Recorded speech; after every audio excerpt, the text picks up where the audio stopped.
Hey guys, അപ്പോൾ ഇന്നത്തെ ദിവസത്തിന് പ്രത്യേകത എന്ന് പറഞ്ഞാൽ ഇന്ന് വിഷു അല്ലേ. അപ്പോൾ എല്ലാവർക്കും നമ്മുടെ DGC വേൾഡിൻ്റെ വക ഹാപ്പി വിഷു. അപ്പോൾ നമ്മൾ എല്ലാ വർഷത്തെയും പോലെ നമ്മൾ കൃഷ്ണൻ്റെ അമ്പലത്തിൽ പോയിട്ടുണ്ടായിരുന്നു. അപ്പോൾ കൃഷ്ണൻ്റെ അമ്പലത്തിൽ പോയപ്പോൾ തന്നെ നല്ല അടിപൊളിയായിട്ടുള്ള ഒരു കൃഷ്ണനെ അവിടെ സെറ്റ് ചെയ്ത് വെച്ചിട്ടുണ്ടായിരുന്നു, കണിയൊക്കെ വെച്ചിട്ട്. അമ്പലത്തിൽ പിന്നെ പോകുന്ന വഴിക്ക് ഒരുപാട് കടകളൊക്കെ ഉണ്ടായിരുന്നു. കടകളൊക്കെ കണ്ട് പിന്നെ അമ്പലത്തിനകത്ത് കയറി അമ്പലത്തിൽ ദർശനമൊക്കെ കഴിഞ്ഞ് നമ്മൾ കുറച്ച് നേരം അവിടെ ഇരുന്ന് വിശ്രമിച്ച് അങ്ങനെ നമ്മൾ അമ്പലത്തിൽ നിന്ന് പ്രസാദമൊക്കെ വാങ്ങിയതിന് ശേഷം നേരെ പോയത് കച്ചേരി നടക്കുന്നിടത്താണ്. ആ കച്ചേരി കണ്ട് കുറച്ച് നേരം കഴിഞ്ഞതിന് ശേഷം നമ്മൾ നേരെ വീണ്ടും നമ്മൾ ആദ്യം കണ്ട കൃഷ്ണൻ്റെ അടുത്തോട്ട് പോയി.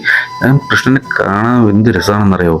നമ്മൾ അതിമനോഹരമായ നല്ല എന്ന് പറയാൻ പറ്റാത്ത രീതിയിൽ അത്രയ്ക്കും നിങ്ങൾ നേരിൽ വന്ന് കാണുക. അത്രയ്ക്ക് മനോഹരമായിട്ടിട്ട് ആ മൈപ്പീലിയൊക്കെ വെച്ചിട്ട് തലയിലൊക്കെ ഒരു കെട്ടൊക്കെ കെട്ടി നല്ല രീതിയിൽ സെറ്റൊക്കെ ചെയ്ത് നല്ല അടിപൊളിയായിട്ടൊക്കെ ഒരുക്കിയിരിക്കുന്ന ഒരു അടിപൊളി കൃഷ്ണൻ. നല്ല മനോഹരമായിട്ടുണ്ടാകും.